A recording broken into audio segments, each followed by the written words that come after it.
আসসালামু আলাইকুম, চলে আসলাম বুঝেছেন। সেদিন আপনাদের দেখিয়ে এলাম পুঁয়ের ফুল আর বাঁধাকপি দিয়ে কীভাবে রান্না করতে হয়। তা আমার এক ছোটো ভাই কমেন্টস করেছে যে ভাই একটু গোশ রান্না করে দেখান তিনি। তাই যে শুক্রবার বুঝেছেন, বউ তো নেই, বউ তো বাড়ি, বুঝতে পেরেছেন। এখন ব্যাচেলার চাকরিজীবী, কী করবো। তো ছোটো ভাই রিকোয়েস্ট করেছে, তাই একটা মুরগি নিয়ে আসলাম বুঝেছেন, চিকেন। তাই আজকে আপনাদের চিকেন কীভাবে রান্না করতে হয়, ব্যাচেলার মানুষ, তাই দেখাবো বুঝেছেন। তো যাই হোক, শুরু করছি। হ্যাঁ, শুরু করলাম বুঝেছেন, কুটাকুটি করে নিই, তারপর কিভাবে কিভাবে কি করতে হয় সব আপনাদের পর্যায়ক্রমে দেখাবো, সাথেই থাকেন, ঠিক আছে।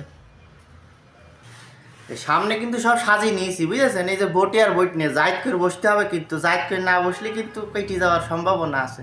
কেটে গেলে তখন আবার মুশকিল বুঝেছেন। তো এই যে মুরগি টুরগি সব এই যে সব সামনে নিয়ে নিয়েছি বুঝেছেন। এগুলো কুটাকুটি করে নিতে হবে। করে নেওয়ার পরে তারপরে ধরেন বাকি যে প্রসেসিং সেইগুলো দেখাবো। তো ঠিক আছে, শুরু করছি। হ্যাঁ, কুটাকুটি শুরু করছি, বুঝতে পেরেছেন। ছাতি থাকেন কিন্তু, চলিয়ে যাবেন না আবার কিন্তু।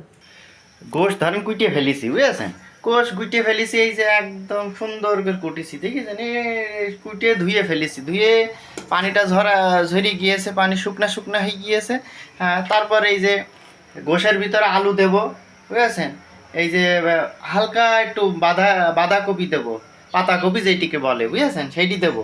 ঝাল মশলা সব রেডি করে নিয়েছি। আমরা তো বাটা মশলা ব্যবহার করি না, একটা বুদ্ধি আছে। হালকা গরম পানির ভিতরে এই মশলাগুলো সব দিয়ে দিই, যে ডাল ঘুটুনে আছে না, ওইটা নিয়ে একটু ডলিয়ে দেবো, ঘষিয়ে দেবো, তাহলে বাটা মশলার মতো হয়ে যাবে বুঝেছেন। ব্যাচেলার নাই, বিরাট বুদ্ধি খাটাতে হয়, বিরাট বেরেন বুঝেছেন। এরকম বেরেন না খাটালি তো না খাই মরে যেতে হবে। বউ তো নেই, কী করবো, কি টেনশন আর কি। আচ্ছা ঠিক আছে, তাহলে গোশটা আমি এবার ধরেন হালকা সরিষার তেল দিয়ে সব মশলাপাতি দিয়ে একটু মাখিয়ে 5 মিনিট, হালকা লেবু একদম সুন্দর করে চিপে দিয়ে থুয়ে দেবো 5 মিনিট মতো। তারপরে আপনার রান্না শুরু করবো বুঝেছেন। তাহলে ওইগুলো আমি রেডি করে নিই, তারপর আবার রান্না দেখাচ্ছি আমাদের, ঠিক আছে। আপনাদের ওই যে বললাম না যে আমার তো আর এখানে বাটার কোনো অপশন নেই, এই জন্যই যে বুদ্ধি করে হালকা গরম পানি দিয়ে দেখেন সিদ্ধ করে নিলাম। নিয়ে এই দেখেন একটু ঘুটুনি দিয়ে করবো, একদম আপনার বাড়ির বাটা মশলার মতো হয়ে যাবে। কি করব, বাটার লোক তো নেই, এই জন্য বাটার লোক নেই বলে আমি এখন আর কি করে, এখন ধরেন আমি এই যে এইভাবেই কাজ করি, সব তো গুঁড়ো মশলা খাই বোঝেন। কি করবো, খেলার বেসেলার জীবন একদম। আর রান্না করছি আর কি করবো, শুক্রবারের দিন খিদে তো লেগেছে, নুনতা বিস্কুট খাচ্ছি বুঝেছেন, নুনতা বিস্কুট খাচ্ছি আর রান্না করছি বুঝেছেন। তো ঠিক আছে, দেখাচ্ছি রান্না পর্যায়ক্রমে। মশলা ধরেন এই যে একদম ঘুইটে ঘুইটে একদম ইয়ে করে ফেলেছি বুঝেছেন, একদম নরম করে ফেলেছি। এবার এই যে কোষটা রেডি করে ফেলিলাম, রেডি করে থুই দিলাম, সেইটা এর ভিতর ঢেলে দেবো, দিয়ে কিছুক্ষণ জ্বালাবো, জ্বালিয়ে ভাইজিয়ে নেবো, একদম ভাইজি পুড়িয়ে একদম সারখার করে নেবো। তারপর পানি দেবো বুঝেছেন। সাথেই থাকেন। হ্যাঁ, নোনতা বিস্কিট খাচ্ছি, খালি চলে আসেন বুঝেছেন। মাংস কড়ার মধ্যে দিলাম, দিয়ে এই যে একটু শুনে হালকা নাড়াচাড়া করে ঢেকে দিলাম বুঝেছেন। একটু জলদি পড়তে সারকার হতে থাক বুঝেছেন। এই মাঝে আমরা একটু নোনতা বিস্কুট খাই, আর কি করব বলেন। আর আলু আর একটু বাঁধাকপি রাখিছি। বাঁধাকপি মুরগির মাংসের মধ্যে দিলে বিরাট স্বাদ লাগে, বিশেষ স্বাদ বুঝলেন, বিরাট স্বাদ। তো ঠিক আছে, হাতেই থাকেন কিন্তু।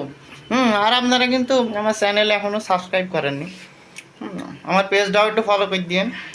কষ্ট করে রান্না করছি, তো সামান্য ব্যাপার, খালি আঙ্গুল দিয়ে আরাম করে টিপ দিলে হয়ে গেল, একটু কষ্ট নেই। কিন্তু আমরা দেখি রান্না করছি বিরাট কষ্ট।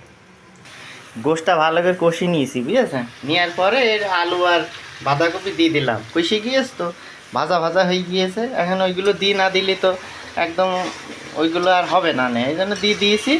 যে আর সামান্য 1-2 মিনিট একটু নাইডি সাইডি দেওয়ার পরে পানি দিয়ে দেবো। পানি দিয়ে তারপরে ঝোল বেশি করবো না, অল্প ঝোল করবো, কারণ আবার বেগুন ভাজা করবো। এই যে বেগুন কাটিয়ে রেখে দিয়েছি ধরেন, এই যে বেগুন ভাজা আর মুরগির গোশ, সেই হবে না, বিরাট স্বাদ।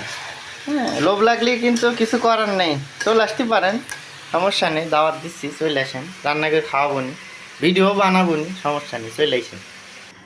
আলু দিয়ে আর বাঁধাকপি দিয়ে একটু ভাজিয়ে নিয়েছি, নেওয়ার পরে এই যে পানি দিয়ে দিয়েছি বুঝেছেন। পানি দিয়ে এখন একটু ফুটি নেবো, ফুটি একদম জান টান একদম বের করে দেবো বুঝেছেন। বের করে দেওয়ার পরে তারপর যখন ফুটে যাবে লবণ টবণ চেকে দেখবো ঠিক হয়েছে কিনা, দেখার পরে ফুটি ফুটি ফুটি ফুটি ঝোলটা যখন একটু লাল লাল মতো হয়ে যাবে সেই সময় নামাবো। আশা করি স্বাদ ভালোই হবে। তো যাই হোক, রান্না করি আর আপনাদের সাথে শেয়ার করি, বুঝতে পেরেছেন? সাথেই থাকেন। আর কি করবো, খিদে লেগেছে, নোনতা বিস্কুট খাচ্ছে, আর কি করার। গোশের ঝোল কিন্তু টাইট হয়ে গিয়েছে, বুঝেছেন? কিরাই হয়ে গিয়েছে, এই যে হয়ে গিয়েছে। এবার নামি ফেলবো, নামি ফেলার পরে বেগুন ভাজি করবো, কইরে তারপরে ধরেন গোসল টোসল কইরে আজকে জুম্মার নামাজ পড়ে এসে একদম কবজিটা একদম ডুবাবো, সাথে ক্ষীরা কাইটপুনি কাইটি দেখাবো না আপনাদের, দেখি তারপর খাওয়া শুরু করতে হবে, বুঝেছেন? বিশাল খিদে লেগেছে। হ্যাঁ, কী করার, ওই যে নোনতা বিস্কুট খাই আর রান্না করি। ঠিক আছে, তা থাকেন সাথে। হ্যাঁ, এখন আপনাদের দেখাই কি বেগুন ভাজা, বুঝেছেন? বেগুন ভাজা, যে বেগুন কাইটে নিয়ে এলাম, কাটার পরে হলুদ লবণ আর গুঁড়া ঝাল মাখিয়ে এই যে এখন ধরেন চুলায় দিয়ে দিয়েছি। দেওয়ার পরে ঢাকনা দিয়ে ঢেকে দেবো, তাহলে সিদ্ধটা ভালো হবে। এই সময় কিন্তু চুলাটা একদম আস্তে দিয়ে দেবেন। যত আস্তে দেবেন বেগুনটা তত ভালো সিদ্ধ হবে, খাতি সেই রকম মজা লাগবে, বুঝেছেন? আর যদি জোরে দেন তাহলে তেল পুড়িয়ে যাবে, বেগুনও পুড়িয়ে যাবে, সিদ্ধ হবে না মাঝখানে, মজা লাগবে না কিন্তু, বুঝেছেন? রান্না হয়ে গিয়েছে, বুঝেছেন? তরকারি সব হয়ে গিয়েছে, বেগুন ভাজা দেখেন কি সুন্দর হয়েছে, সেই রকম লাগছে না দেখতে? সেই রকম বেগুন ভাজা। এই যে সালাদ টালাদ, এই দেখেন গোস্ত, মুরগির গোস্ত, আরে সেই রকম হয়েছে রান্না। হ্যাঁ, শুধু খাওয়ার পালা। ভাত চুলাই দিয়ে দিয়েছি, আর কি করব, বিশাল বেশি খিদে লেগে গিয়েছিল, গাজর খাচ্ছি, বুঝলেন? তো গাজর খাই, রান্নার ভিডিও তো দেখালাম, খাবার ভিডিও পরে দেখাবো না। তাহলে প্রথম ভিডিও থেকে বিদায় নিচ্ছি, সবাই দোয়া রাখেন, ভালো থাকেন, আসসালামু আলাইকুম।